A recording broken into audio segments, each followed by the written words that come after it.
bagus yang begini nih. Kenyal, dipencet balik lagi. Sampai belakang. Ya terus coba ratain. Oke. Justru kalau ditekan di remat-remat malah nggak crispy, dia malah padat. Jadi jangan ditekan.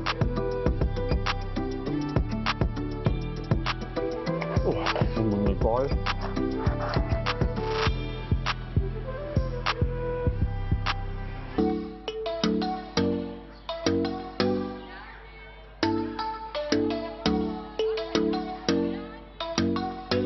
Aroma rempah yang menusuk hidung serta warna keemasan yang menggiurkan sudah tidak asing lagi bagi kebanyakan masyarakat. Inilah ayam goreng crispy. Sajian ini sangat mudah ditemui dari pedagang kaki lima sampai gerai-gerai warna laba.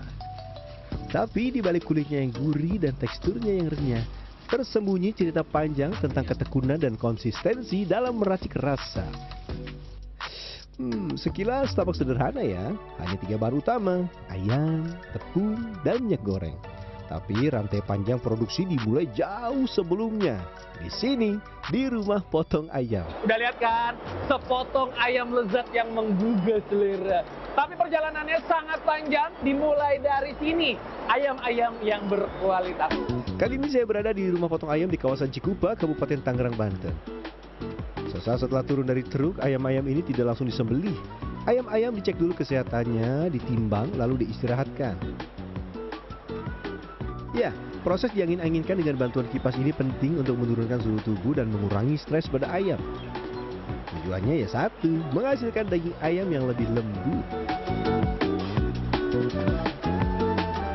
Setelah itu ayam digantung di alat bernama shackle sebelum memasuki proses penyembelihan.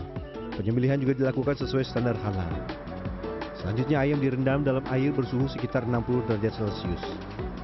Proses ini bertujuan untuk melonggarkan pori-pori kulit agar mudah untuk dicabut bulunya. Seusai direndam air panas, ayam kembali direndam dengan air dingin.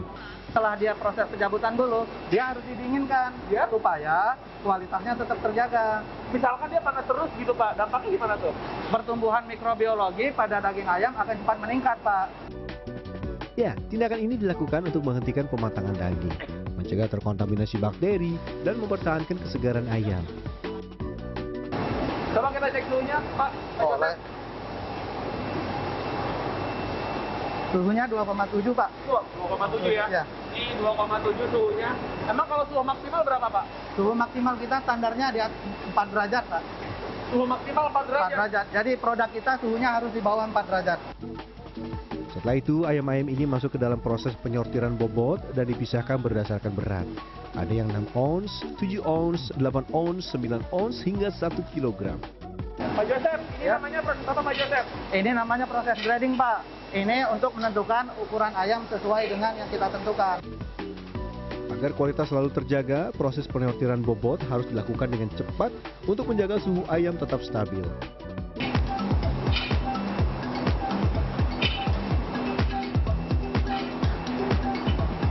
Pembeli di rumah potong ayam ini datang dengan kebutuhan yang beragam. Untuk pengusaha ayam goreng crispy, mereka biasanya meminta ayam dengan bobot yang cukup besar. Yang kami pilih yang 1 kilo. Iya, 1 kilo. Karena paling standar itu.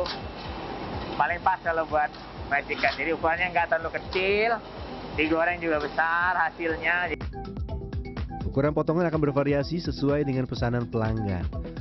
Untuk hasil yang lebih akurat dan efisien, bone saw machine digunakan sebagai alat utama menggantikan metode pemotongan manual. Oh iya, potongan ayam harus presisi ya, karena selanjutnya masing-masing bagian akan ditimbang. Kenapa sih potongan-potongan gini tuh harus ditimbang lagi, Kak Syifa? Biar dicek apakah sesuai gramasi yang speknya itu kan masing-masing customer kan beda-beda kan, pengen berapa gram, pengen berapa pahanya berapa, sayapnya berapa. Walau sudah melalui berbagai tahapan pengecekan, terkadang tetap ada bagian ayam yang tidak sesuai dengan standar dan perlu dipisahkan. Ini contohnya.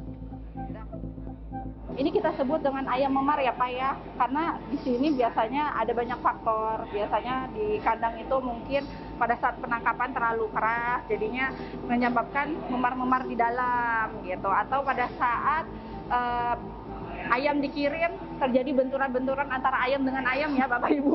Mantap. Dan ini kita juga tidak konsumsi ya, maksudnya tidak kita pisahkan untuk biasanya pakan hewan yang lainnya ya. Proses inilah yang menjadikan ayam goreng crispy tidak hanya garing di luar, tapi juga empuk dagingnya serta bumbu meresap hingga ke dalam tulang. Yap, proses marinasi.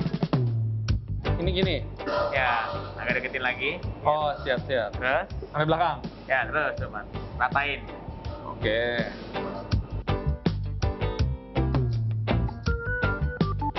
Pada skala rumahan atau kecil, marinasi ayam biasanya mengandalkan waktu dan proses perendaman biasa.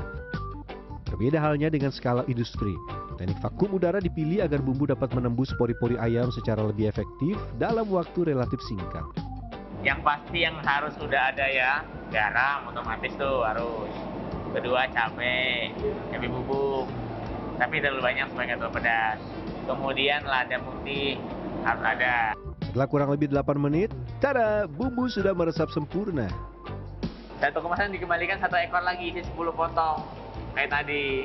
Oh, berarti diatur lagi dong? Atur Pahanya, lagi. dadanya. Iya, 2 paha bawah, 2 paha atas, 2 sayap, lalu 4 dada.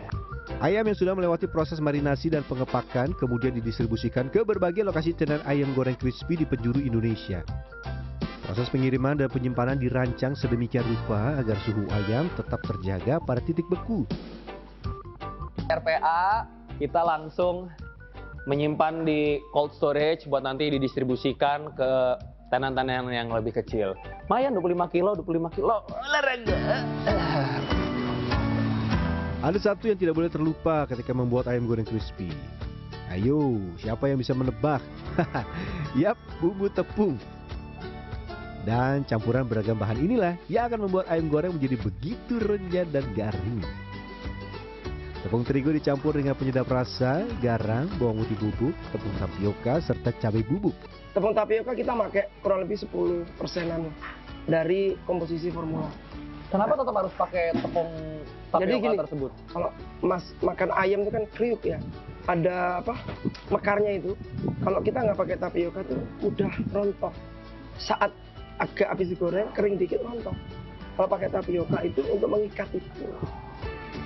Pastikan tepung bumbu ini tercampur rata. Jangan sampai ada yang menggumpal atau tidak tercampur sempurna. Soalnya kalau asal-asalan bisa jadi hasilnya zonk. Ada baking powder Baking powder juga pakai? buat kerenyah. Kriuk jadi nampak Pak. Kita kasih juga Pak. Oh, ini yang biasa dipakai di roti-roti. Yuk lanjut, potongan ayam siap, bumbunya juga mantap. Sekarang kita bergerak menuju Kecamatan Jambe, Kabupaten Tangerang, Banten. Wah, ayam goreng crispy benar-benar digemari di mana-mana. Sampai antreannya mengular tuh. Ini dia nih rahasia penting untuk menciptakan ayam goreng crispy yang renyah maksimal. Jangan takut pakai tepung yang banyak. Biar nempel lagi tuh, tambah kriwil, tambah banyak. Orang kan suka kriwilnya, kriuk-kriuknya. Oh, berarti biar kriwil itu harus? Biar tambahin lagi, biar tambah nempel kan masih kering nih. Nah. Setelah dibalur tepung, celupkan potongan ayam ke air. Oh iya dia. Oh iya dia tuh. Oh iya tuh. Ayo, kurang, itu masih kurang. Masih kurang? Masih kurang. Masih kurang? Masih kurang. Wah, saya pikir gampang ya. Oke. Saya pikir cuma sebentar doang. Ternyata sampai bener-bener nempel dia. Setelah dicelup air, balurkan sekali lagi ayam dengan tepung, aduk terus. Justru kalau ditekan, diremat-remat malah nggak crispy. Dia malah padat. Jadi jangan ditekan. Harus tetap diaduk, tapi tetap lemah lembut. Aduk pelan-pelan. Terakhir, goreng ayam dalam minyak panas selama kurang lebih 20 menit hingga berwarna keemasan dan matang sempurna. Dengan harga yang relatif terjangkau, mulai dari Rp7.000 per potong, ayam goreng crispy jadi pilihan favorit masyarakat. Kadang ya sebagai mahasiswa cocok lah di kantong gitu ya. Dengan uang 12.000 lah, 7.000 sama nasi 4.000 udah dapet gitu. Kisah sukses dengan ribuan outlet ini berawal dari hal yang sangat sederhana. Pada Desember 2017 silam, Isi biasa buat. Saya juga udah biasa buat gitu ya. Pernah kerja di kandang ayam, pernah kerja di pemotongan ayam. Terus tahu suplai ayam, tahu apa namanya, sering makan ayam gitu lah ya. Yang paling bikin saya itu karena ada orang nyari kerjaan. Walau kini sudah sebesar ini, ternyata berbisnis tidak selalu manis. Sekarang berapa cabang? Sekarang ya 3 lebih lah ya. 3 berapa, Bang? 3 ribuan lah. 3 ribuan. Alhamdulillah 3 ribuan. Kendala banyak ya.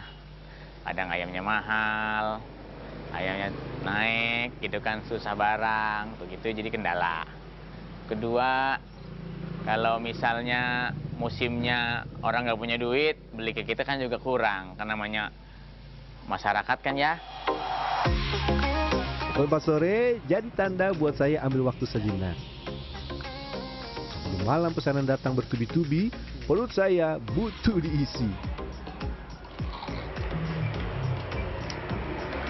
Enak banget.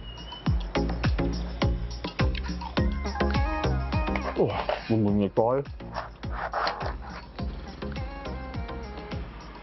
Yes, sesuai harapan. Kulitnya gurih dan crispy, sedangkan bagian daging ayamnya juicy dan begitu berbumbu. Nyam. Woi, wow, ini artinya perjuangan seorang pengusaha fried chicken. Memang tidak semudah makannya, perjuangannya panjang dari awal motong sampai goreng kayak gini. Gimana? Ada yang tertarik mau bikin juga seperti ini atau mau beli? Terserah Anda. Akhir kata, Rian Fernando, Mario Oktober, Tangerang, Banten. Mantap. Kriuk, kriuk.